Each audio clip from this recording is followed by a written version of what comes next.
Board ಹೊಡ್ಕೊಂಡ್ ಬಂದಿದ್ದು ಸಂಪಾದನೆಗೆ ಒಳ್ಳೆ ದಾರಿ ಆಯ್ತು.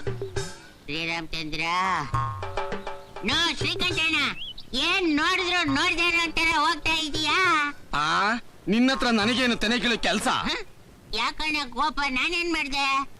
ಅವತ್ತು ನಮ್ಮ ಮಾವನ ಹೆಣ ತೊಗೊಳ್ಬೇಕಾರೆ ಏನಂದೆ? ನಿಮ್ಮ ಮಾವ ಸತ್ತೋದ್ರ? ನಿನಗ್ ಗೊತ್ತೇ ಇಲ್ವಾ? ಅಯ್ಯ, ನಿನ್ ಮಕ ನೋಡಿ 5 ವರ್ಷ ಆಯ್ತಪ್ಪ, ನಂಗೆ ಹೆಂಗ್ ಗೊತ್ತಾಗ್ಬೇಕು? ನೀನು ಭೂಲೋಕದಲ್ಲಿ ಇದ್ದಿದ್ರೆ ನಿನಗ್ ಗೊತ್ತಾಗ್ತಿತ್ತು. ಗುಂಡು ಹಾಕೊಂಡು ಚಂದ್ರಲೋಕದಲ್ಲಿ ರೌಂಡ್ ಹೊಡಿತಿದ್ರೆ ನಿಂಗೆ ಹೆಂಗ್ ಗೊತ್ತಾಗುತ್ತೆ? ಹಂಗಾಗಿತ್ತ ಪರಿಸ್ಥಿತಿ. ಮುಂದಕ್ಕೆ ಏನಾಯ್ತಣ್ಣ?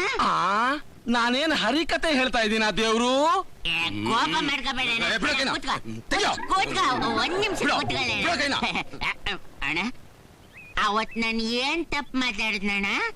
ತಗೊಳಪ್ಪ, ನಿಮ್ ಮಾವ ಬಿದಿರು ಮೋಟಾರ್ ಮೇಲೆ ಹೋದಂಗೆ ನೀವ್ ಯಾವತ್ತು ಹೋಗೋದು ಅಂತ ನನ್ನ ಕೇಳ್ದೆ. ನಾನು ಹಿಂಗ್ ಕೇಳಿದ್ನ? ಹೌದು, ನೀನೇ ಕೇಳ್ದೆ. ಕೇಳಿರ್ಬೋದು.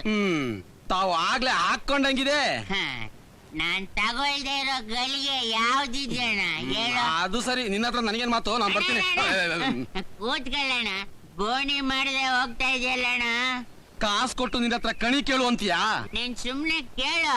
ನಿನ್ ಪ್ರಾಬ್ಲಮ್ ಸಾಲ್ವ್ ಆಗ್ಲಿಲ್ಲ ಅಂದ್ರೆ ಆಮೇಲೆ ಹೇಳು. ಪ್ರಾಬ್ಲಮ್ ಹೇಳು. ಸರಿ, ನನ್ ಮನಸ್ಸಿನಲ್ಲಿ ಬಹಳ ವರ್ಷದಿಂದ ಒಂದು ಆಸೆ ಇಟ್ಕೊಂಡಿದ್ದೀನಿ. ಅದಾಗುತ್ತೋ ಇಲ್ಲ ಹೇಳು.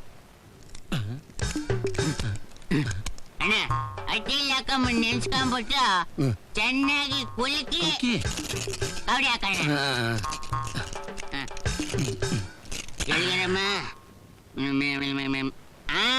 ಆದ್ರೆ ನೀನ್ ಒಬ್ಬನೇ ಕಷ್ಟಪಟ್ರೆ ಆಸೆ ಈಡೇರಲ್ಲ.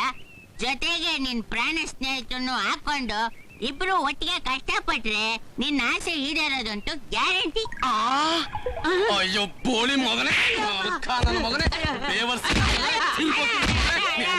ಹೊಡೆಯೋದು ಹೊಡಿತಾ ಇದೀಯಾ? ನಾನು ಏನ್ ತಪ್ಪು ಮಾಡಿದೆ ಅಂತ ಹೇಳ್ಬಿಟ್ಟು ಹೊಡೆಯೋಣ. ನಿನ್ ಬಾಯ ನನ್ನ ಹಳೆ ಎಕಡ ತುರ್ಕ, ನಿನ್ ನಾಲ್ಗೆ ಸೇದೋಗ. 12 ವರ್ಷದಿಂದ ನನಗೆ ಮಕ್ಕಳಾಗ್ಲಿಲ್ಲ ಅಂತ ನಾನು ಬಾಧೆ ಪಡ್ತಾ ಇದ್ರೆ ನನ್ನ ಹೆಂಡತಿಗೆ ಮಗು ಆಗಕ್ಕೆ ನನ್ನ ಸ್ನೇಹಿತನು ಕಷ್ಟ ಪಡ್ಬೇಕೇನೋ? ಬೇವರ್ಸಿ ನೀನ್ ಈ ಜನ್ಮದಲ್ಲಿ ಉದ್ಧಾರ ಆಗೋದಿಲ್ಲ. ನಿನ್ ಭವಿಷ್ಯಕ್ಕಷ್ಟು ಬೆಂಕಿ ಹಾಕ.